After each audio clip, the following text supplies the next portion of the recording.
Americans have a choice right now between two paths, reflecting two very different sets of values.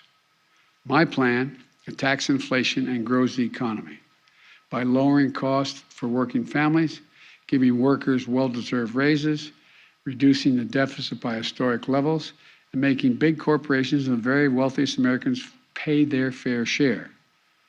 The other path is the ultra-MAGA plan put forward by congressional Republicans to raise taxes on working families, lower the income of American workers, threaten sacred programs Americans count on like Social Security, Medicare, and Medicaid, and give break after break to big corporations and billionaires, just like they did the last time they were in power, when their top priority was the reckless $2 trillion tax cut, majority of that going to the very wealthiest Americans, which ballooned the deficit and not a penny of it was paid for. Look, I know you got to be frustrated. I know. I can taste it. Frustrated by high prices, by gridlock in Congress, by the time it takes to get anything done. Believe me, I understand the frustration.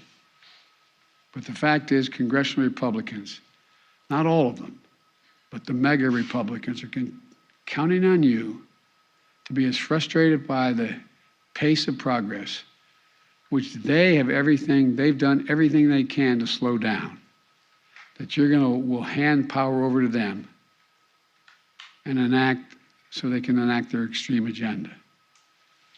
Look at their agenda.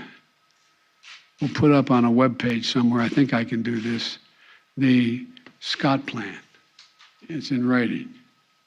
We need a government focused on what families actually need. So I urge all Americans to think about the path I've laid forward. We're going to have to do more beyond what I laid forward. But then think about the Republicans in Congress are actually proposing. Which path is right for you and for your family, and quite frankly, for America? Let's build on the extraordinary process and progress we've made instead of tearing it down. Let's focus on what matters. This really matters to average Americans. I want to thank you all. God bless you, and may God protect our troops. Mr. President, will you drop sign the tariff? Mr. President, If you're going to ask me about what I spoke about, I'll try to. Mr. President, why do you believe so many Americans believe that your administration is not doing enough to combat inflation? And do you believe that you and your administration bear some measure of responsibility for the inflation that we're seeing across the country? First is we're in power. That's the first thing. And you justifiably right, we control all three branches of the government. Well, we don't really. We have 50-50 in the Senate. You need 60 votes to get major things done. I've been pushing the things I've been proposing here, you've heard me speak to today since I got in office. And I need to get 60 votes to be able to even pass them, number one. Number two, I think that, they're not focused. All they're focused on, understandably, is the problem they're facing. They get a 5.5% raise, an average raise in their salaries, and yet inflation exceeds that.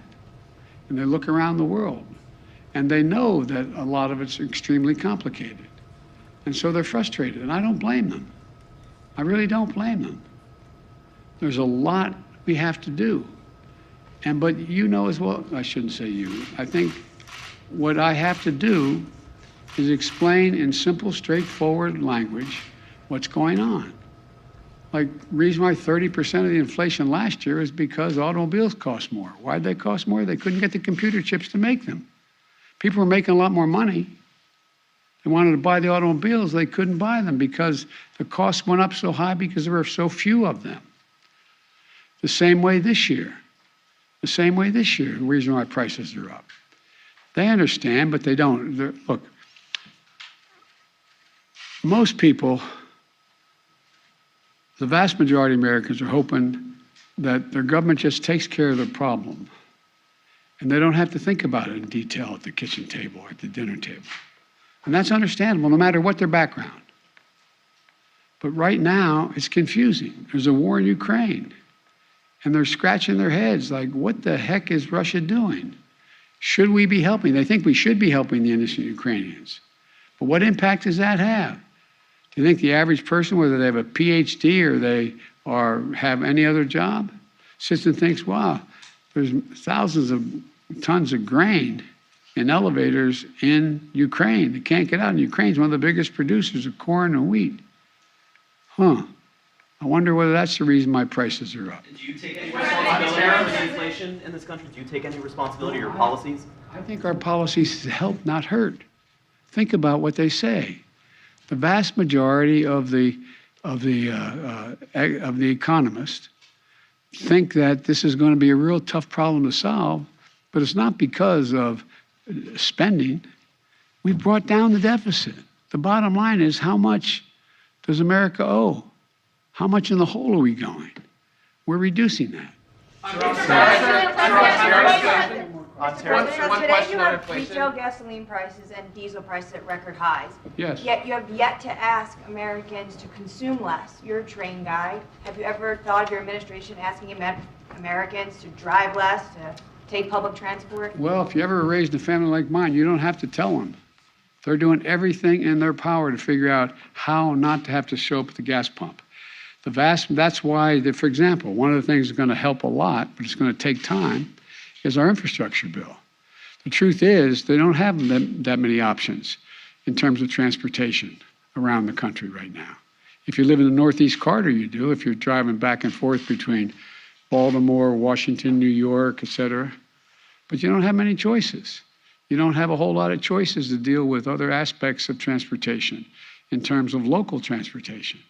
And so what happens is, and unless they're electric, we find ourselves the cost of flying, buying a ticket on a plane costs more because of gas prices. So this is a process. But it's a process that I've been consistent about, wanting to lower prices and shift to renewable energy so we're not as dependent. I have conversations almost every day. Well, that's an exaggeration. At least twice a week with one of my European counterparts, heads of state, on how can we help them, in fact, wean themselves off of Russian oil because they're so totally dependent. So we're working like the devil to help them transition, because as long as Russia's able to make money selling oil, they're going to continue to be able to do the bad things they're doing. So there's a lot. It's really complicated. I'm not suggesting American people can't understand it. They understand it, but they have, they're working 8-10 hours a day just to put food on the table. And so I think what's happened is we have, in a sense, I never expected, let me say this carefully. I never expected the ultra MAGA Republicans who seem to control the Republican Party now to have been able to control the Republican Party. I never anticipated that happening.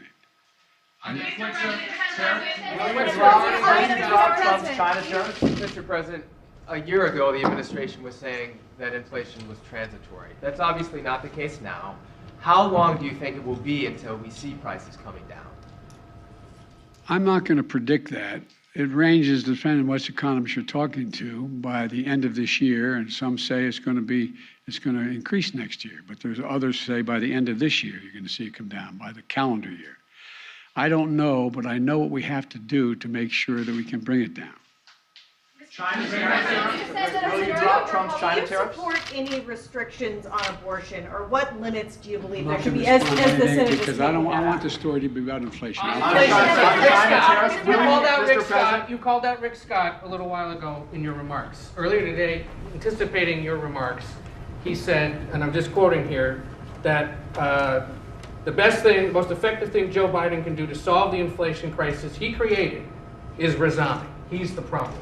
The senator added later, Joe Biden is unwell, he's unfit for office, he's incoherent, incapacitated, and confused. These are his words. Offering him a chance to respond to that. I think the man has a problem. Can I ask you about let's wrap this up. Will you drop former President Trump's China tariffs? We're discussing that right now. We're looking at what would have the most To positive lower them or impact. to erase them? No, I didn't say that. I'm asking.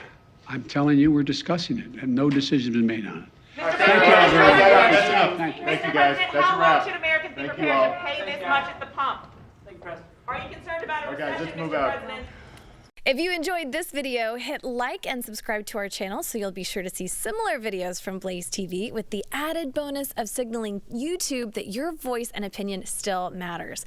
And if you're looking for more great conservative content, check out one of the 2 videos suggested here.